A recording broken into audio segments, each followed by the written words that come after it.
morning all of you. Welcome back your business study class. So student, as you know, our topic is going on financial leverage, trading on equity.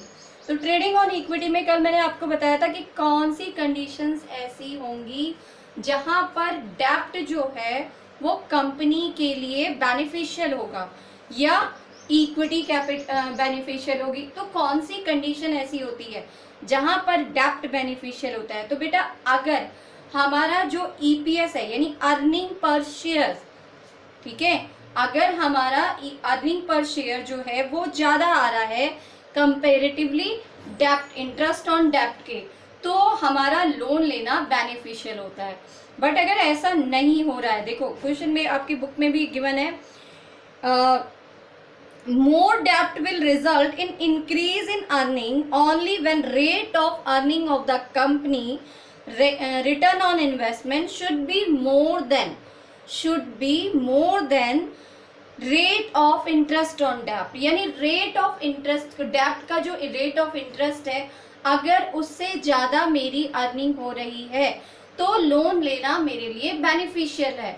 But अगर वो ज्यादा नहीं हो रही है तो loan लेना मेरे लिए क्या हो जाता है, रिस्कफुल हो जाता है। तो इस सिचुएशन को मैं आपको तीन तरीके से, तीन मेरे पास सिचुएशंस है, मैं उसमें प्रूव करूंगी कि किस तरीके से लोन लेना भी कंपनी के लिए कभी कभी बेनिफिशियल होता है। तो पहली सिचुएशन है हमारे पास, ये देखिए, पहली सिचुएशन में कंपनी की जो कैपिटल है वो 50 लाख की कैपिटल है। कितनी कैपिटल है?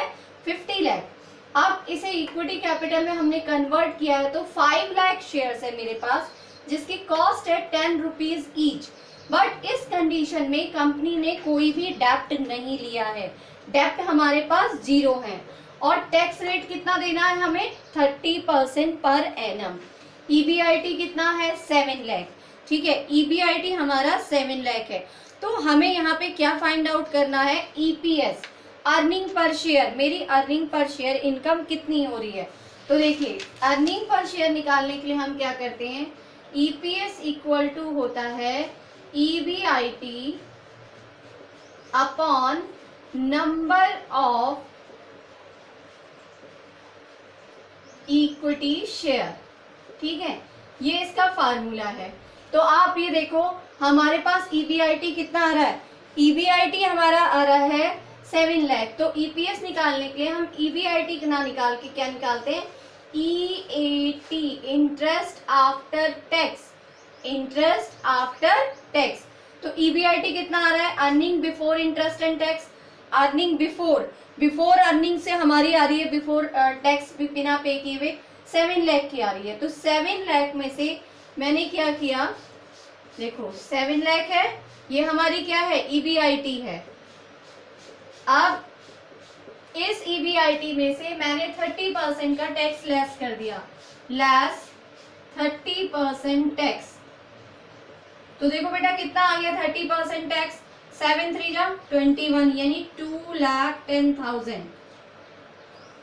वैल्यू कितनी बच गई?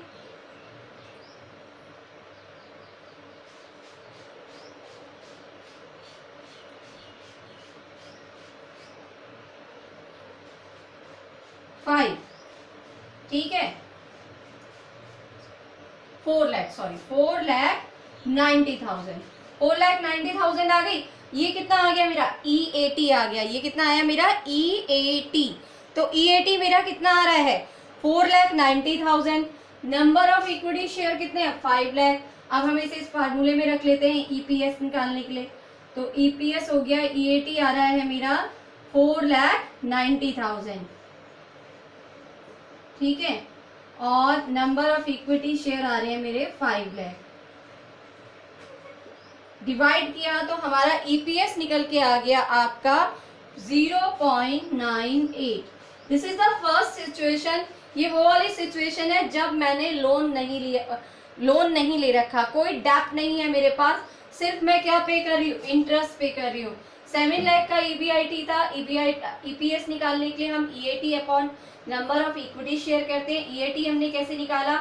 ईबीआईटी में से टैक्स रेट लेस कर दिया। ठीक है, टैक्स रेट लेस करने के बाद हमने ईपीएस फाइंड आउट कर लिया। अब हम दूसरी कंडीशन में आ जाते हैं। तो दूसरी सिचुएशन मेरी क्या कह रही है कि टोटल कैपिटल तो मेरी उतनी ही है 50 लाख, लेकिन नंबर ऑफ इक्विटी शेयर्स यहाँ पे कितने हो गए 4 लाख। ठीक है, अब डेप्ट यहाँ कितना है 10 लाख, यानी 40 लाख की मेरी इक्विटी है और 10 लाख के मेरे डेप्ट है, टोटल मिलके कितना हो गया, यानी डेप्ट का पार्ट कितना है 10 लाख का डेप्ट का पार्ट हो गया, बाकी पार्ट किसका हो गया इक्विटी का। टैक्स रेट कितना दे रखा है 30%, इंटरेस्ट ऑन लोन कितना दे रखा है, इंटरेस्ट ऑन डेप्ट दे रखा है 10%, ईबीआईटी अगेन 7 लाख। तो हम निकाल लेंगे सबसे पहले, ईबीआईटी हमें दे रखी है 7 लाख। ठीक है, अब इस ईबीआईटी पर से सबसे पहले हम इंटरेस्ट रेट लेस करेंगे, लेस इंटरेस्ट। तो इंटरेस्ट ऑन डेप्ट कितना गिवन है बेटा, देखो 10%, लोन कितना है 10 लाख, 10 लाख का 10% 1 लाख। ठीक है, तो इंटरेस्ट लेस करने के बाद इसकी वैल्यू कितनी आ गई 6 लाख। ठीक, अब उसके बाद मैंने क्या लेस करना है इसमें से tax rate, less tax. Tax कितना है 30%, तो 6 लाख का 30%, 6 लाख का 30% कितना आ गया 1,80,000। वैल्यू कितनी रह गई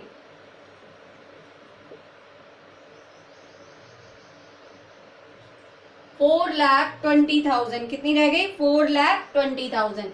अब हम दोबारा से ईपीएस निकालेंगे, ईपीएस कितना आ रहा है 4,20,000 अपॉन 4 लाख। अब 4 लाख क्यों किया, 5 क्यों नहीं किया, क्योंकि नंबर ऑफ इक्विटी शेयर मेरे कितने के हो गए 4 लाख के। तो यहाँ पर नंबर ऑफ इक्विटी शेयर रखना है, फार्मूला मैंने आपको सबसे पहले लिख के दिया है कि नंबर ऑफ इक्विटी शेयर्स कितने हो गए 4 लाख।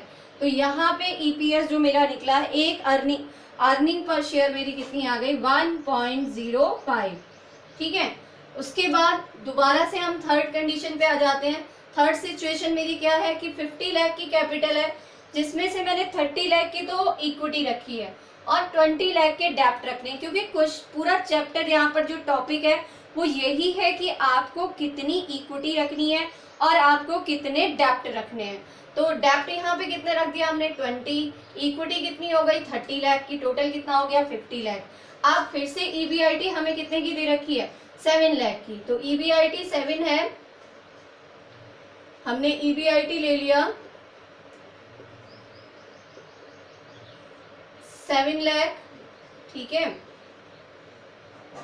अब इसमें इंटरेस्ट रेट कितना है 10%, डेप्ट कितना है 20 लाख, 20 लाख का 10% इंटरेस्ट लेस कर दिया मैंने, इंटरेस्ट 2 लाख, वैल्यू कितनी रह गई 5 लाख। अब 5 लाख में से मैंने टैक्स लेस किया, टैक्स हमारा एज यूजुअल 30% है, 5 लाख का 30% 1,50,000, वैल्यू कितनी आ गई 3,50,000। ठीक है, अब ईपीएस हम निकालेंगे तो कितना हो गया 3,50,000 अपॉन कितने के नंबर ऑफ इक्विटी शेयर्स है 3 लाख के। तो हमारा आंसर कितना आ गया इसका 1.16, कितना आ रहा है 1.16।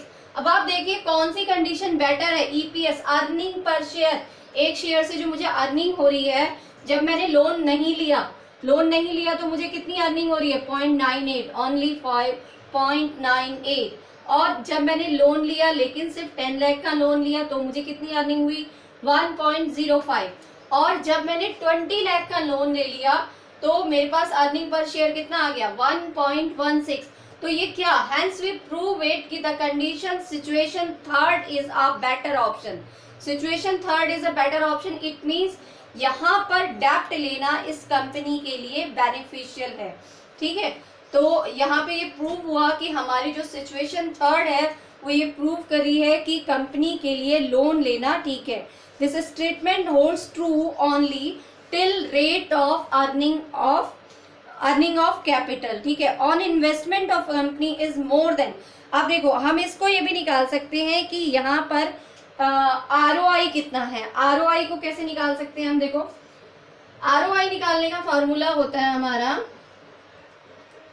ROI इक्वल टू होता है कितना हमने EBIT आया हमारा, EBIT आ रहा है मेरा 7 लाख।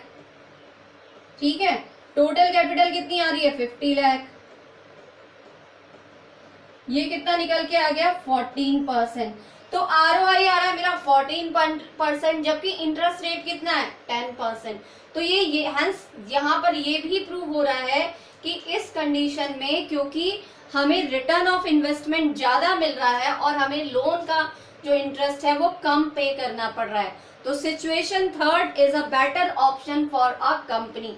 तो इस तरीके से हमने प्रूव किया कि किस तरीके से कंपनी के लिए डेप्ट जो है वो बेटर है या यूजफुल है कंपैरेटिवली इक्विटी के। हम इक्विटी को इंक्रीज नहीं करेंगे इस कंडीशन में, हम किसको इंक्रीज करेंगे इस कंडीशन में, डेप्ट को। ठीक है, I hope you have clear all these points. So tomorrow I will explain you the next topic is the various factor which influence the decision of capital structure। ठीक है, अगर आपको इस क्वेश्चंस में या सिचुएशंस में कुछ भी क्लियर नहीं हो गया तो आप मुझसे दोबारा पूछ सकते हैं। Tomorrow I will again explain. Firstly you send your query. Thank you and have a nice day.